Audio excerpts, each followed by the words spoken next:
Abertura. Fundo azul.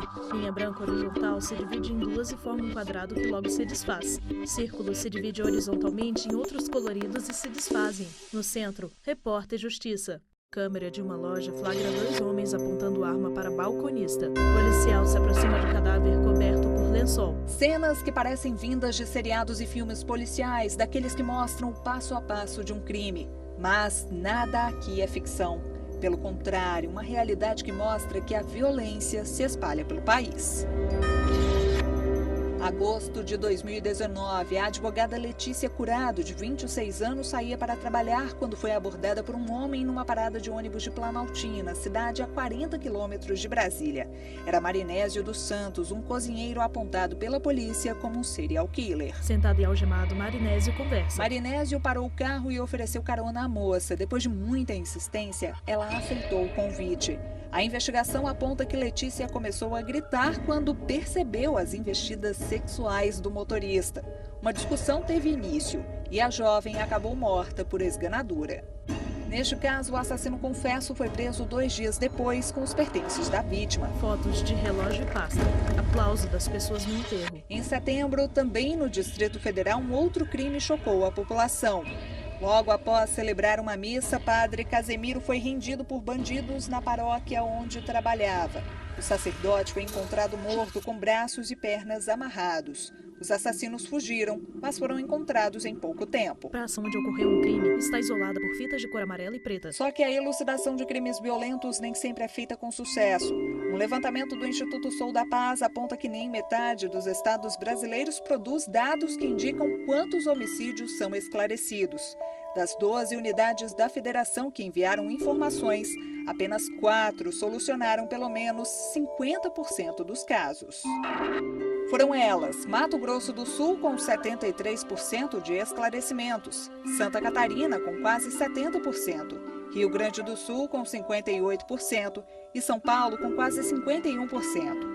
O levantamento, que usa informações de 2016, mostra ainda que a resolução de homicídios dolosos chegou a apenas 10% no Pará. A gente tem dados que são muito preocupantes. Isabel Figueiredo, A gente tem dados com índices de muito Segurança baixos Pública. de esclarecimento. Que o inquérito, no final, é um papelório de uma escuta burocrática de pessoas que não chega, no final, a esclarecer o que foi que de verdade aconteceu, e aí ele é arquivado ali no sistema de justiça. Mas eu acho que tem um outro ponto de vista, que é um ponto de vista importante, que é a ideia de que quando a gente trabalha com investigação e perícias muito frágeis e, consequentemente, isso acaba aumentando o nosso nível de impunidade na sociedade, a gente acaba tendo um ciclo de retroalimentação de um processo de criminalidade e violência. Quer dizer, a partir do momento em que há uma prática de um crime e que isso não é investigado e que não é esclarecido, a gente acaba tendo quase que tirando a sensação social da impunidade, mas a gente acaba tendo quase que, em alguns sentidos, até um estímulo. Quer dizer, ok, tudo bem, pode fazer porque não vai dar em nada. Muitas vezes não dá em nada. Então é um problema hoje, um nó no nosso país.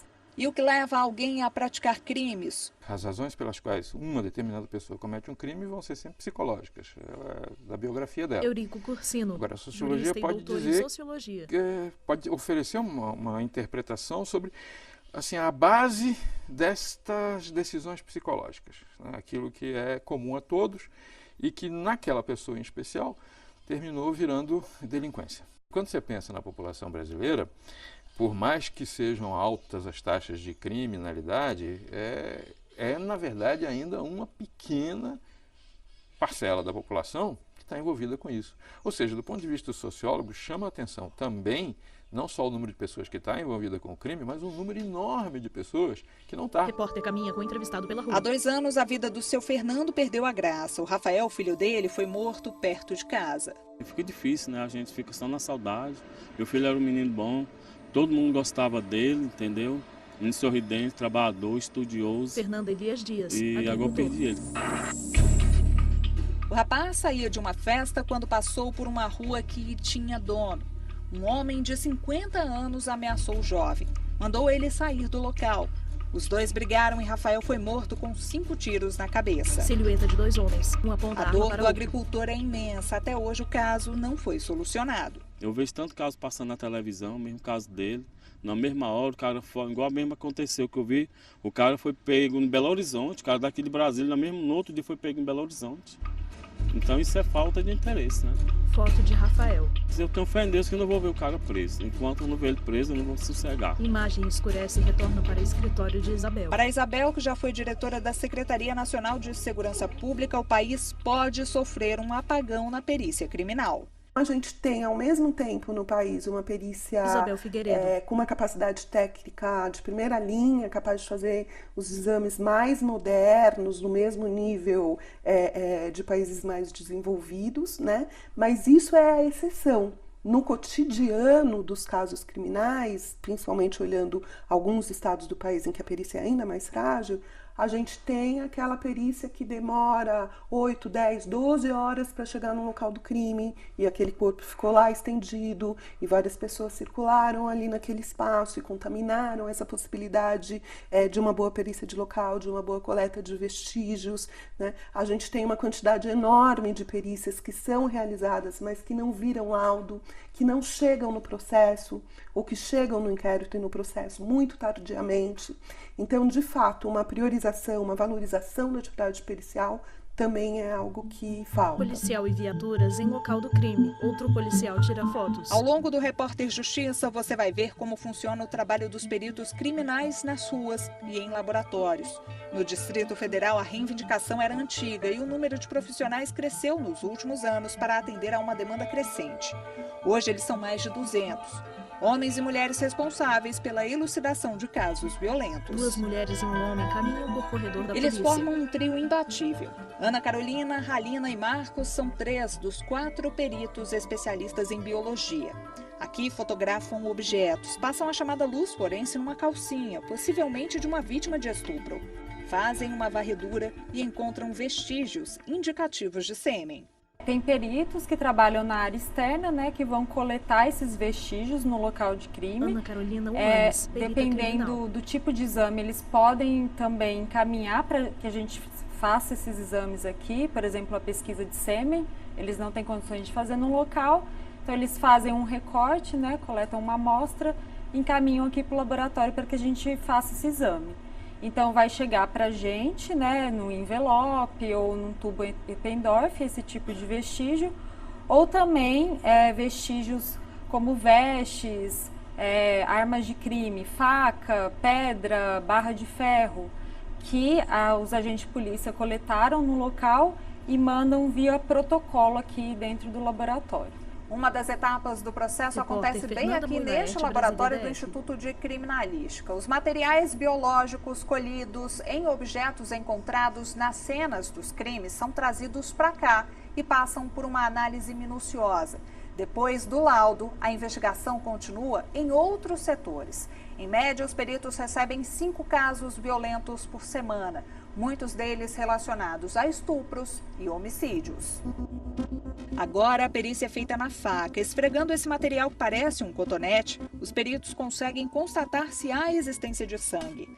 Dependendo da situação, é o luminol que é usado.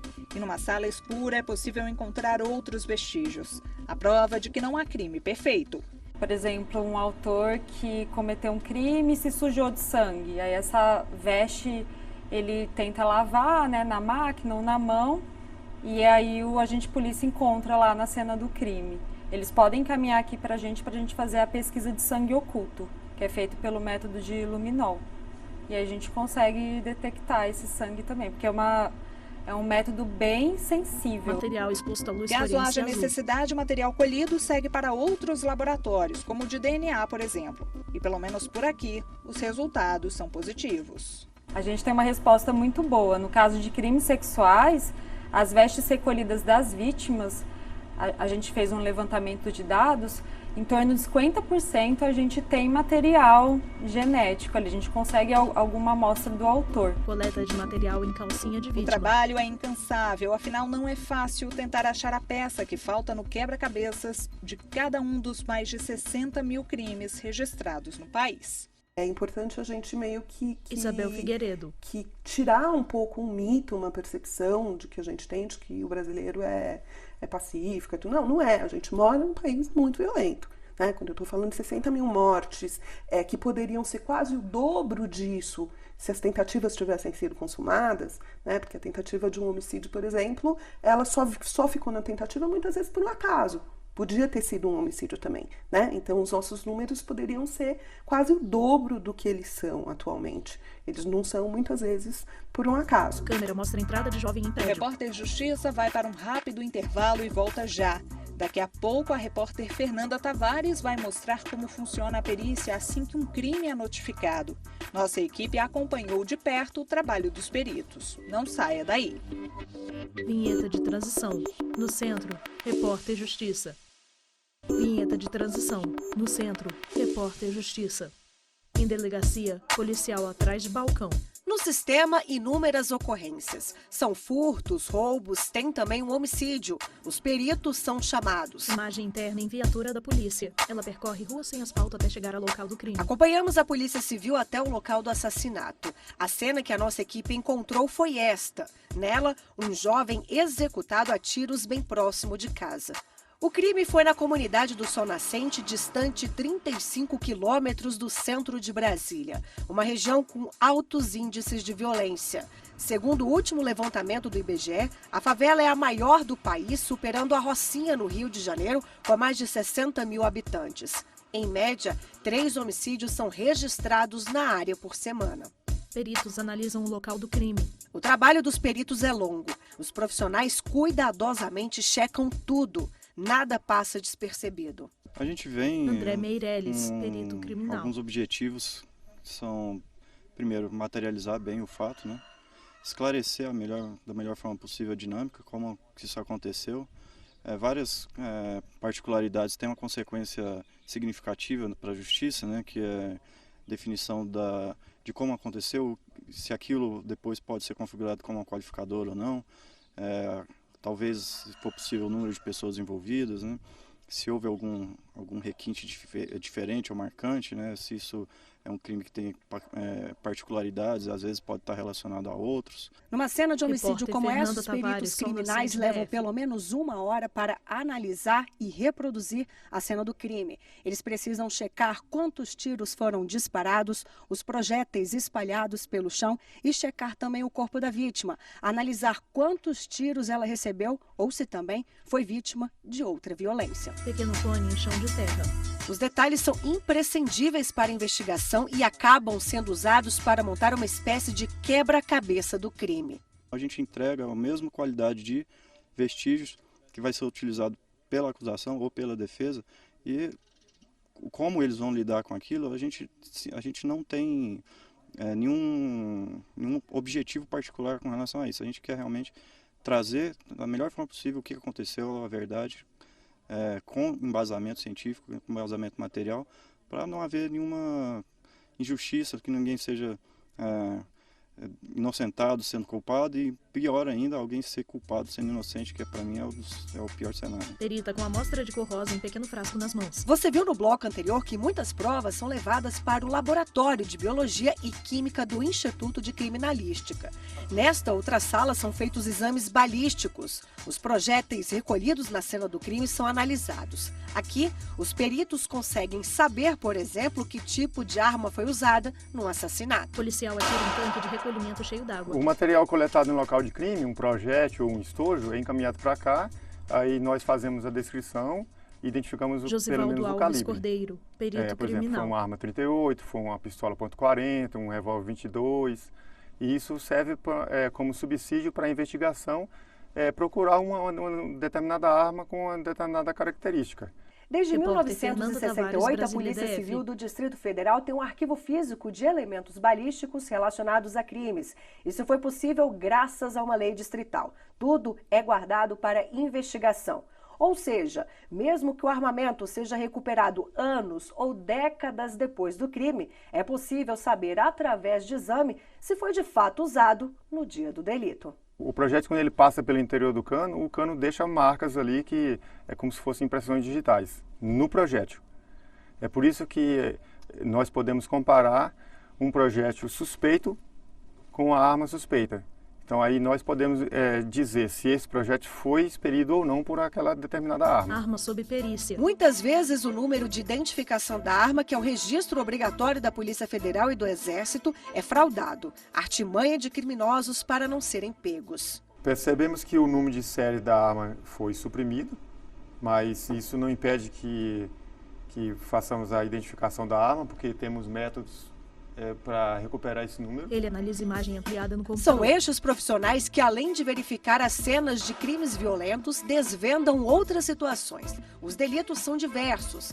Neste laboratório, falsificações em documentos públicos são analisadas. O que nós mais recebemos em volume seriam documentos públicos. Então, carteiras de identidade, carteiras de trabalho, André Gonçalves, perito criminal. CNHs, documentos de veículos, cédulas.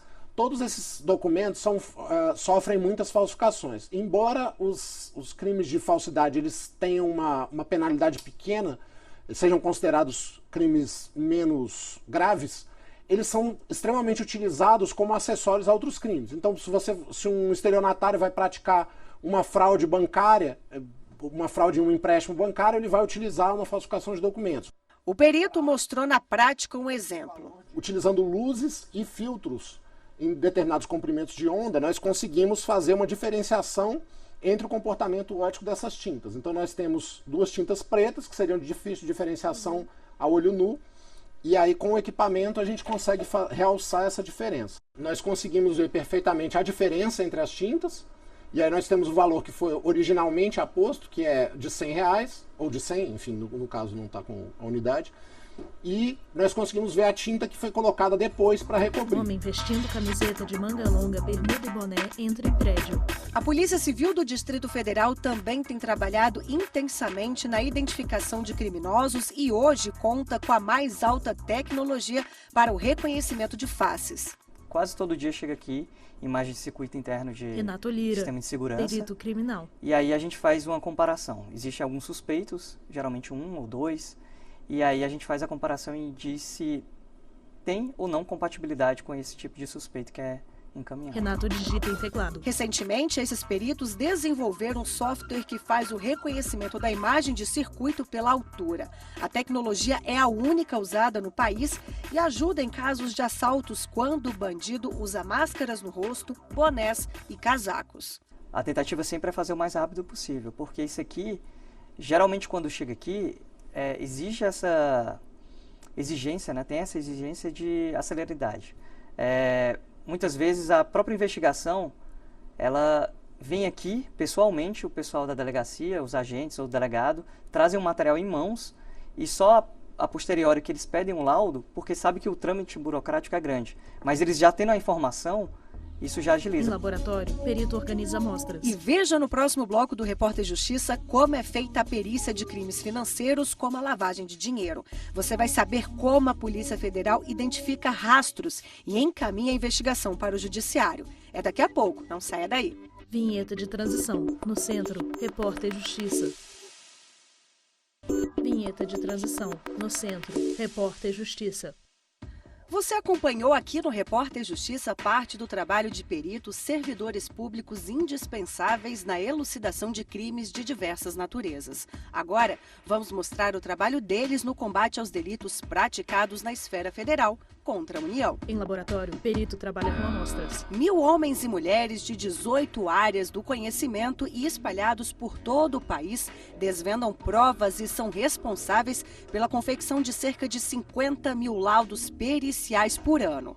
No rol estão irregularidades ambientais, tráfico de drogas, lavagem de dinheiro, roubo a bancos. Perito coloca a mão em leitor de dispositivo. Os crimes financeiros são os que mais têm mobilizado os peritos. A demanda aumentou desde o início da Operação Lava Jato, em março de 2014.